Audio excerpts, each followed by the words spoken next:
I'm Stephanie Coppage. Kavita has been my very best friend for the last 10 years. We lived together twice for a total of 3 years and have traveled together all over the world, from Rome to Bangkok to Puerto Rico. After meeting years ago on a rugby pitch, we've been through a lot together, from major life changes to gas station tacos.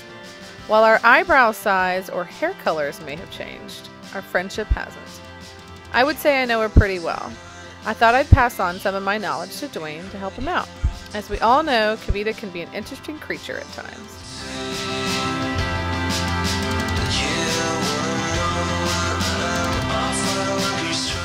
Rule number 1 about Kavita, she is cold, a lot, and by that I mean all the time.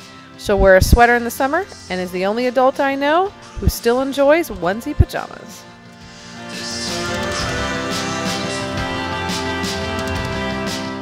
Because of this, she claims she doesn't sweat and therefore doesn't need to wear deodorant. I think this is clearly debatable at times.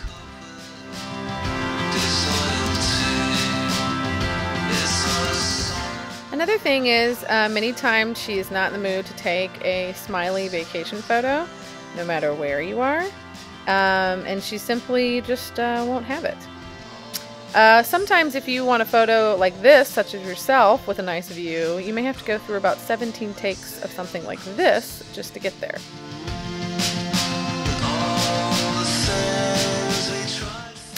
She does, however, get really excited about food, particularly about eating food.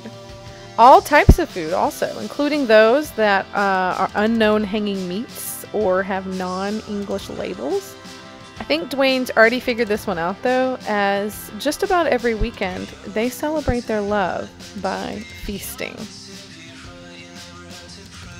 She does have expensive taste, but as high class as she is, she can still be low-key.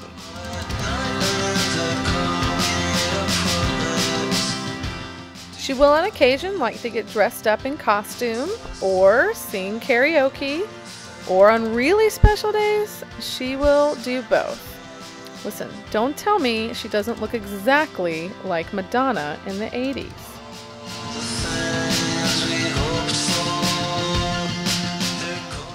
And if there's one thing I know about my best friend, it's that she really likes to dance. I'm sure we will see her breaking it down here later tonight on the dance floor.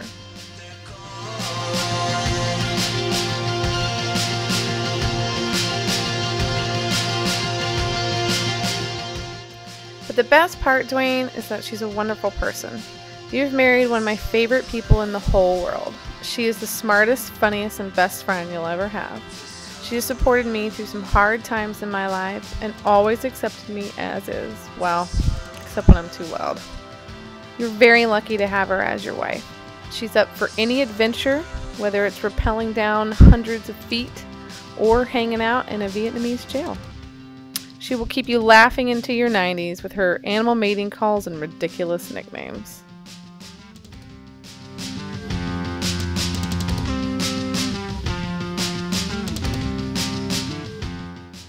Dwayne, I knew you were the one for her when you answered her pterodactyl cry with the perfect screech back. And of course, your perfect teeth really sealed the deal. You two are adorable together. I'm so happy she married someone so great. They don't get any nicer than you, Dwayne. And she's the happiest I've ever seen her since she's been with you.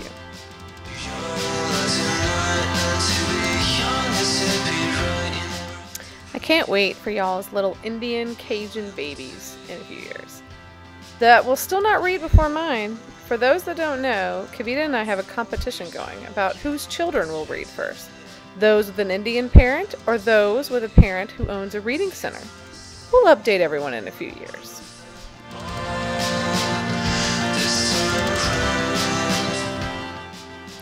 In conclusion, I'd like to end my video speech with the classic lines of famed American poet Andrew Gold. Thank you for being a friend. Traveled down the road and back again. Your heart is true. You're a pal and a confidant. And if you threw a party, invited everyone you knew, and you would see the biggest gift would be from me. And the card attached would say, thank you for being a friend. Bum, bum, bum, bum, bum. Cheers to Meats and his Meatsters. I love you both.